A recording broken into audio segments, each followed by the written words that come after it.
coming this morning. How many people is it their first time coming to a Wilkie Cups? We are really excited to have Tiarra presenting today with Embodie. I think so many people know that the athleisure wear, yes, is like not only just the most comfortable thing to wear in daily life, but also like such a growing industry. So we've changed a couple things with her thing here. It's not amazing. Thank you, Nick. So these are the organizers. We all work hard to put this together for you each and every week. And so as well as a big shout out to Andy Graham, Big C, Beverly Durango, Inside Edge, Sean Como, Patch Co-working, Annie Lewis, EXP Realty, Nick Breen with AI Mentor, and Elizabeth Walton with the Southern Highlands Craft Guild. So the way it works is that Tiarra's going to give a presentation, and then we're going to do Q&A. Ground rules, just to say, don't speak unless you get the mic, raise your hand to ask a question, and just know that this is like a loving and supportive room, and we are all operating from that perspective. So, without further ado, Tiarra with Embodie.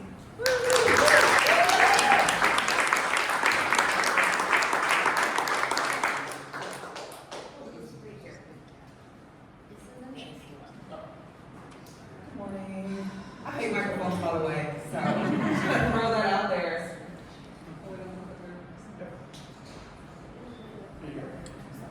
Thank you.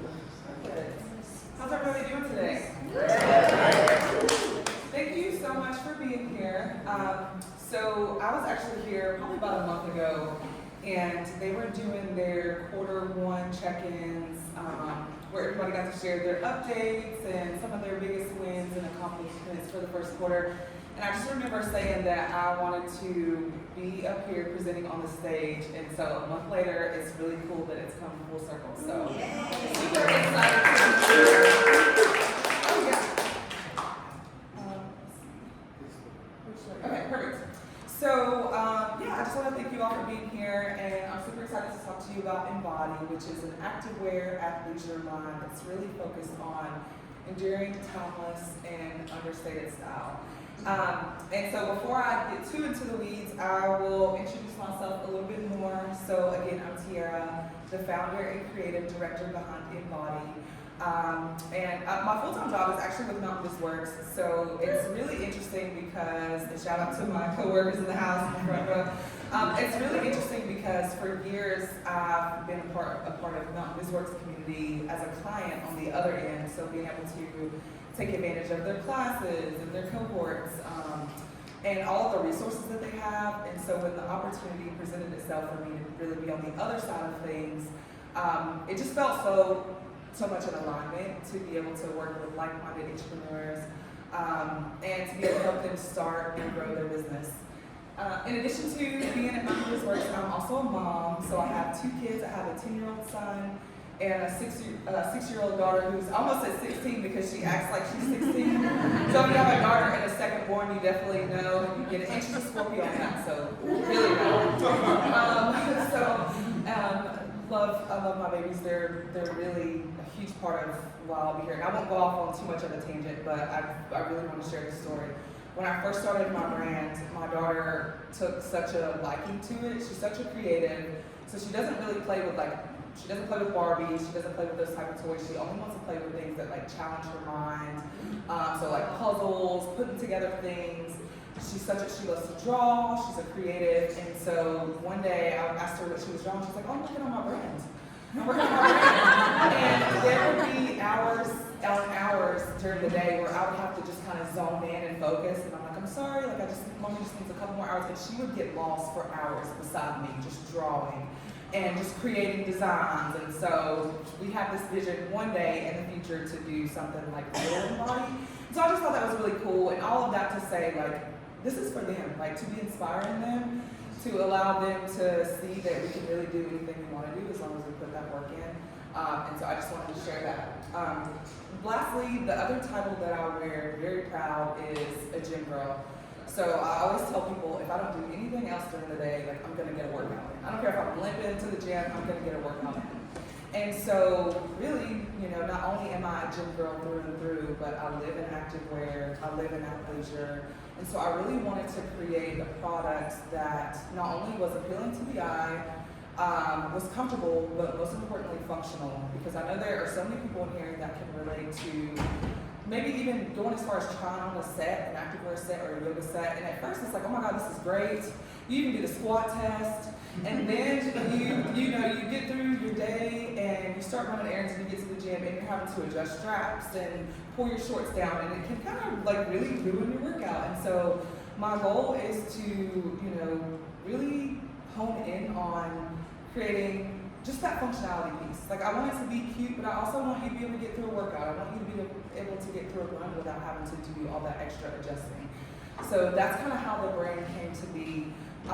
And outside of just the physical aspect of it, another thing is really community. So Embodie is all about embodying who you are, no matter where you are in life. So that could mean in your career, in your fitness journey, whether you're trying to figure out your finances, really just embodying that and continue to working towards and striving to where you want to be. So get into a little bit more. So, let me stay on stage, I'm sorry. I'm gonna start walking around.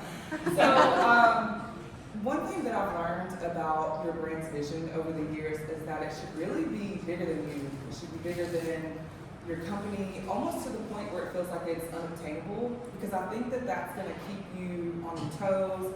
I think that that's gonna keep you really focused on delivering the best service or product that it is for your consumer or for your community. And so I promise you, this is going to be the only slide that I'll read word for word. But I really, it took a while to hone in on this, and I'm super proud of it, and I don't want to miss anything. So I really kind of want to capture the essence of our vision. So Embodie's vision is to be the leading global brand in athleisure, renowned for its commitment to empowering individuals to embrace themselves with confidence and style. We strive to create a community where comfort, style, and functionality intersect seamlessly, inspiring people to live authentically and boldly express their unique identities, no matter where life takes them. Through innovative styles, sustainable practices, and inclusive values, we aim to redefine the concept of self-expression and set new standards of excellence in the industry. The first line really speaks to me because becoming the leading global brand in athleisure, it sounds scary.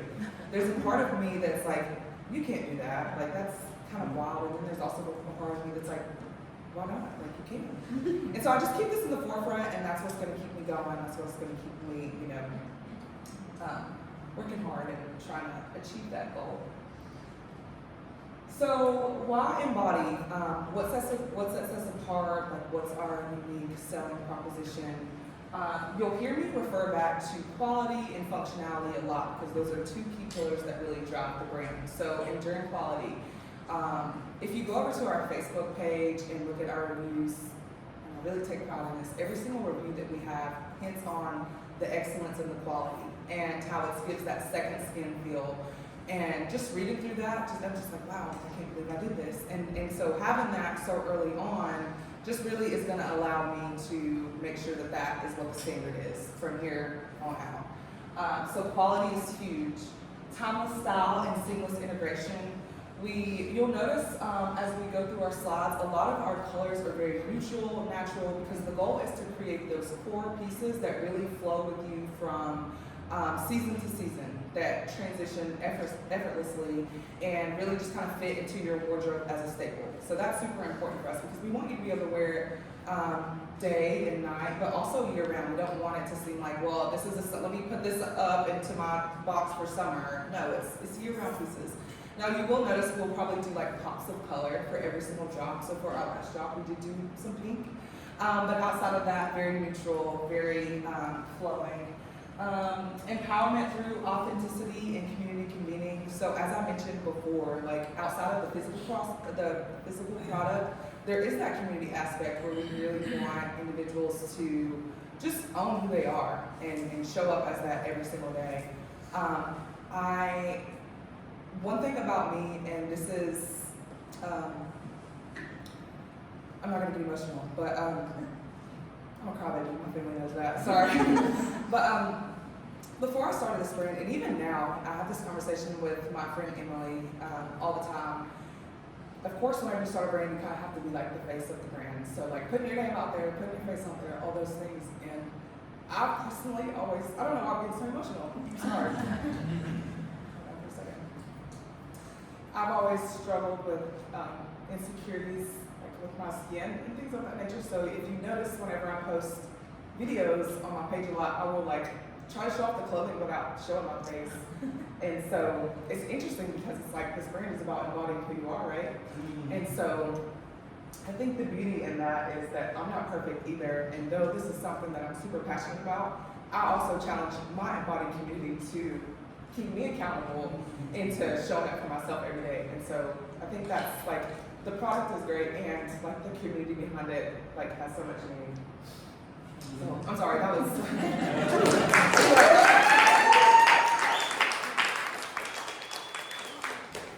So as far as marketing goes, I will also say that this is also not my strongest suit. You know, as entrepreneurs and small business owners, we often have to wear all the hats: the bookkeeper, the administrative assistant, the marketing director, and so this is something that I'm learning to be better at. But of course, as an e-commerce brand, it's so important because you have to, especially social media, you know, you have to be able to nail your target audience.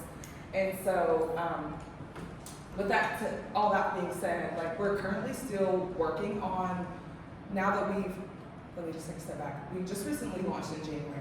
And so we've been doing great, and I think when we started out, we had an initial target audience, and now that we've been able to go through and do a couple of ads and get feedback from individuals, we're working on honing that in into what makes the most sense. So right now, this is kind of where we landed. Fitness and wellness lifestyle industry, so personal trainers, those who do yoga and Pilates, and those instructors as well. And then also, I feel like this is a great fit for women who work from home and stay-at-home moms, because you know, when you're at home, you know, regardless if you're sitting at a computer all day or you're running around and cleaning and stuff, you still want to be comfortable. You want to be, you know, you don't want to wear restricting clothes. So I think that this is perfect for that audience. Again, still kind of working on honing that and narrowing that down. We'll totally be open to feedback after this. Customer acquisition, we use our e-commerce site through Shopify. I'm sure everybody's familiar with Shopify. I love it. I love all the reports that I have access to. Especially around like conversion rates and stuff. So social media, we are on Instagram, TikTok, and Facebook. TikTok, I'm not Gen Z, I'm a millennial, believe it or not. So I don't know TikTok like a lot of people know TikTok, so I'm still trying to figure that out. So we've experimented with some paid ads. There really have been more of like testing ads towards specific audience. So, but it's really cool that we have that data, what's working, what's not, who we kind of need to target next. Content creation, of course, email campaigns, we typically send those out at least twice a month. We'd like to get that on a weekly basis, but I don't want to send an email just to send an email. Like I want it to be meaningful, or if we have a big sale going on. So really just kind of getting clear on that strategy, and then also some partnerships and collaborations with some local micro influencers. So production and revenue, as I mentioned, we just launched in January, so there's not a ton of numbers and things that I really can share when it comes to revenue. I feel like we've done great for where we are, but we really are just, now that we're in Q2, we plan to just kind of take a step back and figure out like, okay, what product is selling the best? Like what sizes are selling the best? Really getting clear on that. And that'll help us set some very clear and concise revenue goals for the remainder of this quarter, and of course the end of the year, up until the end of the year as well. We are currently being in production overseas, and so there are two manufacturers that we work with overseas. One is more on the like activewear sets, like the yoga, spandex, more material, and then one we work with specifically for like our sweatpants and our t-shirts and that sort of thing. And I think it's great. There's always a stigma with working with manufacturers overseas, but for right now, and everybody gets it, like in those initial stages, like the budget is very limited, so we have to do what we have to do with our resources. And I think as long as the quality is what I want it to be, like for now, it's okay. My long-term goal, of course, would be to work with local manufacturers, because I really want to, like, I'm such the big ideas kind of girl, the creative, so I love to, like, get in and feel the colors and patterns and materials. I really want to have more of a hands-on approach in that. So goal is to be able to work with more local manufacturers. Some of our challenges that we have been experiencing is really just brand awareness. So I think I'm from McDowell County, Marion. I live there, so east of Asheville. It's a very small community. One thing that we have done really good at is we have a ton of following locally, and we've had a ton of support locally, but being able to get outside of McDowell, Asheville, North Carolina. Like, I want to say we've had maybe a few sales in a few other states, which is great, but I want it to be more than that. So really getting that brand awareness out and being able to take advantage of social media marketing and content creation, that's going to help us with our reach. Customer acquisition, so again, I think that really kind of ties into the brand awareness. Once we're able to get more of that brand awareness and connect with a wider audience, then that is going to help us with our customer acquisition. Our customer retention is great. A lot of the individuals that have purchased 2 and 3 times. So that's awesome. That says a lot. Inclusive sizing. So I think if you are familiar when it comes to clothing brand, whenever you start initially, of course, again, like I said, your budget is limited. So in order to get like more plus sizes, you have to order more quantities. And of course, with a limited budget, that is super restricting at first. So we've been able to have sizes small through extra large, and then some go up to 2X, just depending on what it is. And I really, in a dream world, I want our sizes to be able to go from extra small to 4X. Like, I really want everybody to feel included. So that's something that we're always working on, and we'll continue to push towards as budget allows. So I would say that is definitely a hurdle right now, because I want everybody to be able to see themselves in our clothing. And so regardless of your size, if you can't see that, it's kind of hard to believe in the vision. So that's super important to me. Timely collection drops. I'm super picky when it comes to quality. So right now, I've actually been working on an upcoming campaign, and I've been getting some samples in that a few of them I haven't loved. So it's like, okay, we got to go back to the drawing board. And so that does push back the timeline. You got to get the samples in, and then you go back and order the bold order, and then you have to wait on that. So I would say just getting things out timely, but also I would rather take my time and make sure our quality is top tier than just getting product out just to get it out. So, and then of course a limited budget. So I think that kind of speaks for itself. And just a few of our pieces. So we carry things, and it's kind of hard to see it on here, but there's a QR code at the end, so you can go to our website. Bodysuits, yoga sets, sweatpants, t-shirts. I brought a couple for you to just kind of feel and get an idea. We had some, and the lighting is a little bit off, but we had these crew necks here in the middle. There it is, ombre lettering. And that was actually an accident. So I was working with my manufacturer, and we were trying to figure out which color we wanted to put on the sweatshirt. And she's like, okay, that's which color? And I was like, oh my God, that's the design. And it sold out like that. We had 2 different colors available, and they sold out. And so that was just, I don't know, I'm super proud of that sweatshirt, and I can't wait to maybe reiterate that in the fall and the winter coming up. But just wanted to show you a few of our pieces. And I think that is it. So our social media handles at Shop Embodie on Facebook, Instagram, and TikTok. The QR code will take you to our website, as well as links down there and my email address. Thank you.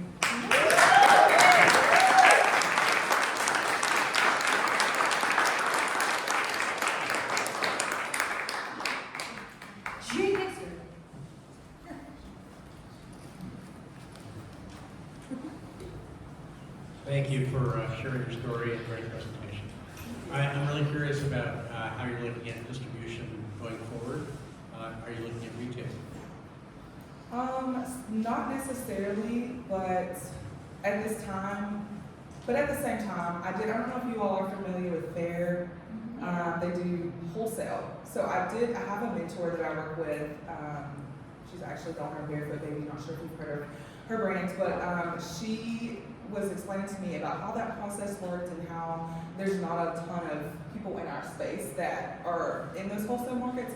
So that's something that I thought about, but I think Like I said, I'm a big ideas kind of person, so I will get ahead of myself. So like the first step is for me to really just kind of hone in on where we are, really just kind of like making sure like we, really kind of redeveloping our marketing strategy and doing all those sort of things before we start focusing on branching out to retail and to wholesale. So one step at a time, but that may be an option in the future for sure.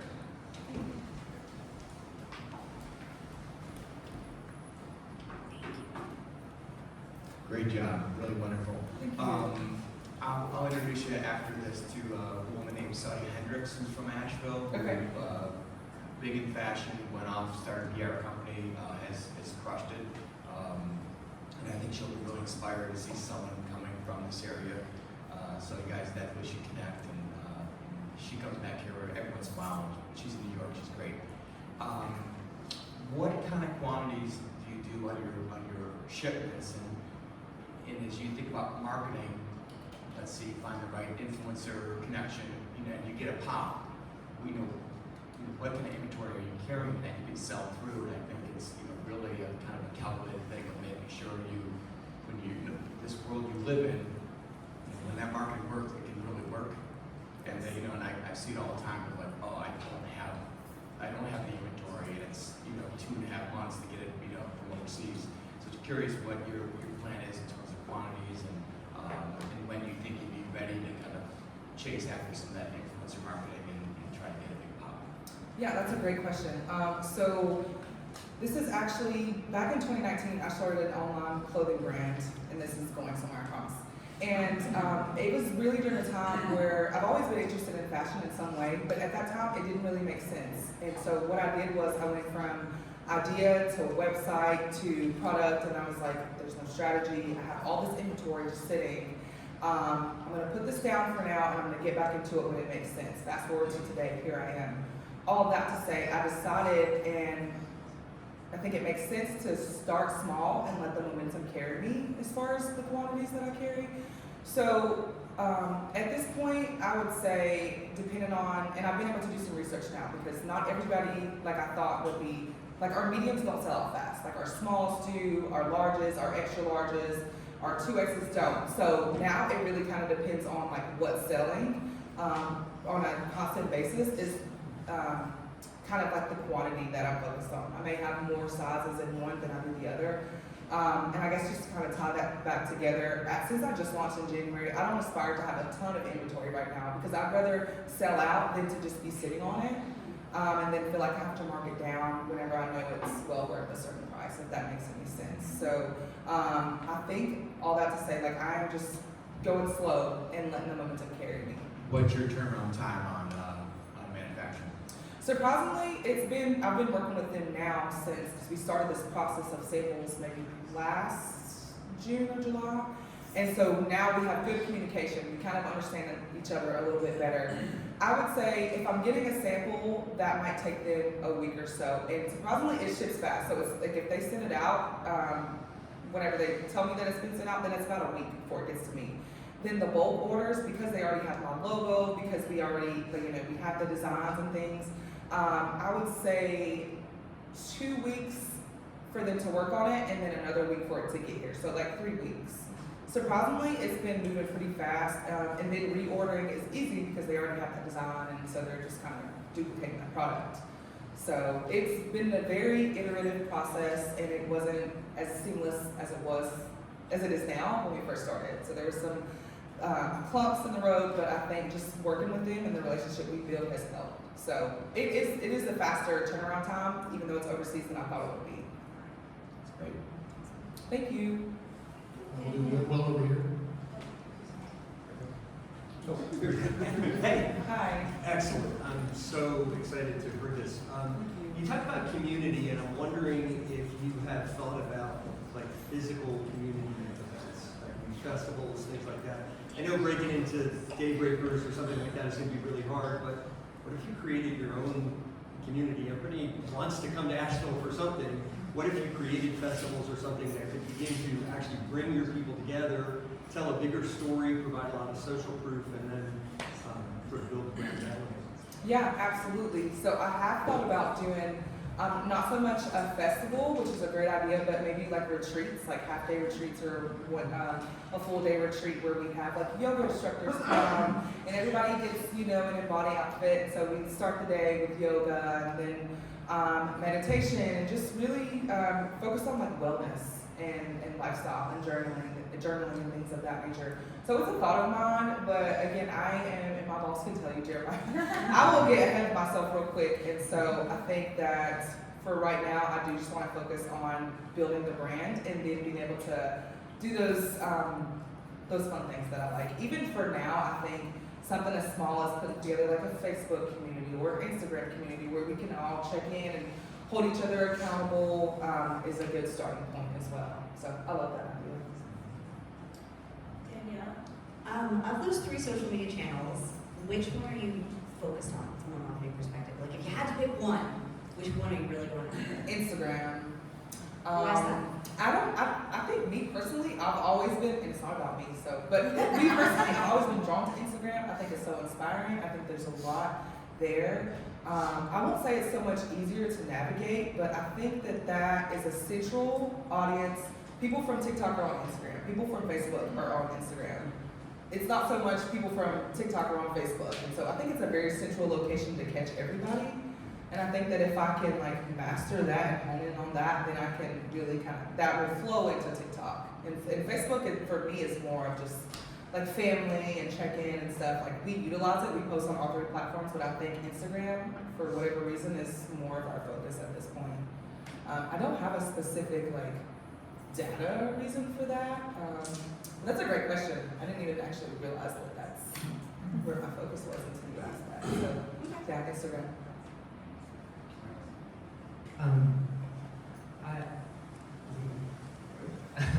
I had 2 questions for you.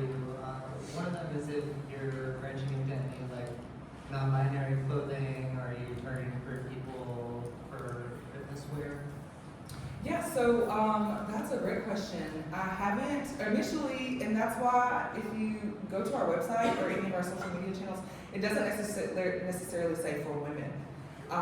It just says for, yes, it just says for individuals because my idea was to branch into men's clothing and things of that nature. So, but I realized that I want to, I think just focus on. There's so many, so in my local gym, I've had a lot of people say, when are you going to incorporate men's clothing? When are you going to do this? And as much as I want to, and I want to jump on that, I think I have to build that like well-oiled machine first and, you know, make sure that this is working before I focus on it. But it's totally something that I want to do. So when you say make sure this is working, then just can you define this? Like, what's your target demographic? Who are they? Do you have an age range? Or are you targeting that way? Yeah, I don't necessarily focus on age because I don't really think it matters. I would say, like, if I visualize someone wearing embodie, it is, and I think of like 3 different categories almost. There's the woman who is working from home, who is sitting at that computer all day, who just wants to wear comfortable clothes. Maybe on her lunch break, she's going into the living room and putting her yoga mat down to get a workout in. I also visualize that personal trainer who is working with clients all the time. They literally live in activewear, athleisure, who would benefit from these clothes. And I also think about even like, regardless of age, like nurses who are always on the go, and then, you know, at the end of their shift or before their shift, they're getting up at 4:30 in the morning to go hit the gym real quick, and then coming back to get ready, or vice versa at the end of the day. So I can't really say specifically, but those are people that I kind of see wearing this brand, and that really kind of, that slides on it, but that really kind of flows into the kind of 5 categories that I had posted earlier. So I would like to get, it's hard to kind of narrow it down, but I do want to get very clear so when I am posting on Instagram, I know exactly who I'm speaking to, and they feel that I'm speaking to them as well. If that makes any sense. Yeah, let's connect afterwards. Okay. Yeah, absolutely. Okay, 2 more questions. I just have a question about your pricing and how you compare with the well-known brands out there, and is that a potential point of differentiation for you? Absolutely, and I'm so glad that you asked that because I did mean to put that in our slide. So our price point is anywhere from $40 to $80. 40 being the lowest end, so like these t-shirts are 42 versus our bodysuits go up to like $73, $80, somewhere in there. And the goal was I don't want to, like it's really good quality, so I don't want to necessarily be, like it's not cheap, it's not going to be fast fashion like Shein and Temu, but also there are a lot of my competitors and brands that I admire that the same t-shirt, you might have to pay like $80 for it. And so I know that I want to be just not so much like affordable, yes, affordable, but also just like, I don't aspire to be high end, but the quality, there's also a price point for the quality as well. So all that to say, 40 to 80, and that may shift a little more to 90, 95 or so in the future, but that's kind of where we are. Okay, last question. Fine, Cedric. You mentioned about influencers. How do you select which influencers you use, and what do you offer them if they actually support you? Yeah, so in addition to influencers, I'm not sure if you're familiar with like UGC creators, where they create content for your brand. So being able to connect with both really kind of depends, like how much a service like that costs really kind of depends on where they are. Some of them are super happy and excited to create content for you in exchange for product. And then of course, depending on where they are, there may be certain fees associated with it. So really just doing my research. There's different community groups that I'm in for things like that. So I will do my research, go to their page and just see if it really aligns. Because you can say that you're a content creator, but then I go to your page and it doesn't necessarily look like it. So it's all about doing my research, seeing what they've done, how they've sold those products and that sort of thing. And then as far as micro-influencers, which I would say is like anywhere like 15K followers, somewhere in there. A lot of the time, some of them I know personally or have good relationships with, so some of them are like, hey, I believe in what you're doing and I want to support you. And maybe I can't do a full post on my page, but I would love to post it in my stories and so even that could bring me like 20 new followers and traffic to our website and things like that. So Awesome, let's put our hands together.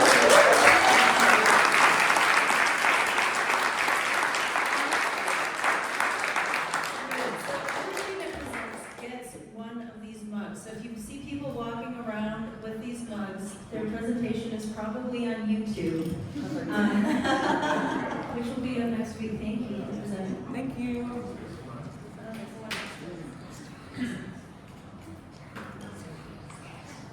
All right.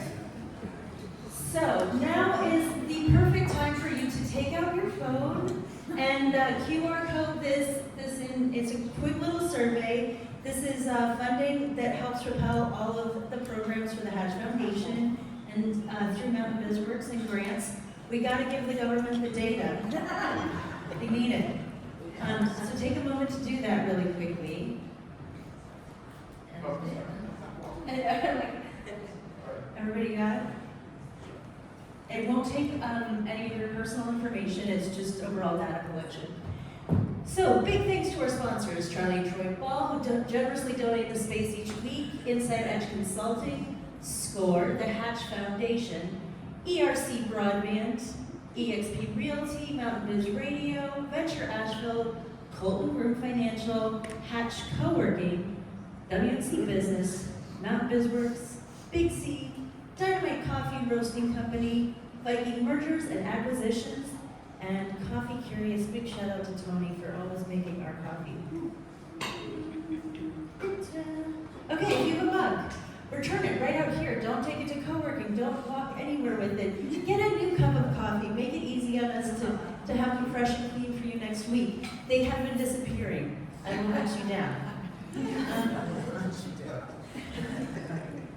Coming up next week, we have COO on the go, which is Siobhan. I'm really excited for that one. It's a really interesting concept for all startups, just to have resources. She's just really nervous, by the way, so please. You're going to do great. You're going to do great. We'll talk after this, and okay, we'll dive in. And then tomorrow, we're having a special wine and cheese with the conductor for the symphony, Darko Budarak. He's coming to do almost like a TED Talk during our Wine and Cheese of his inspiration, music history. It's gonna just be a really great time, totally free. Oh yeah, free tickets to the symphony this weekend. And how do people go about that? We'll just sign up and then we'll be Okay, so come to the free event, get inspired, eat and drink for free, and then sign up for free tickets. All of that sounds amazing. I'm gonna be there. Okay. And then on the 22nd is the 5-in-1 Listening Lab in collaboration with the Foundation and UNC Asheville. This is a learning simulation to address genuine human connection, and that will be here, probably in the UNCA space, maybe in this space, also free. And on the 23rd, we have the AY Pros Pub Club at Reeves Creek Golf Course. So this is sort of like our little fun Top Golf experience. First round, and food is on us. Oh no, it's on Baird Financial, so that's really exciting. Yeah, and it's both the driving range and the putting range. And last but not least, the ABL Digital Nomads Hats and Hops is on the 24th. Andrew Miller at One World Brewing West, and which is actually moving, I think, One World Brewing is. They're going and enjoy that event, and that's also free. And as always, we're looking for presenters. So please snap this if you have a company or somebody that you think would be a good fit. And we can't wait to see you next week.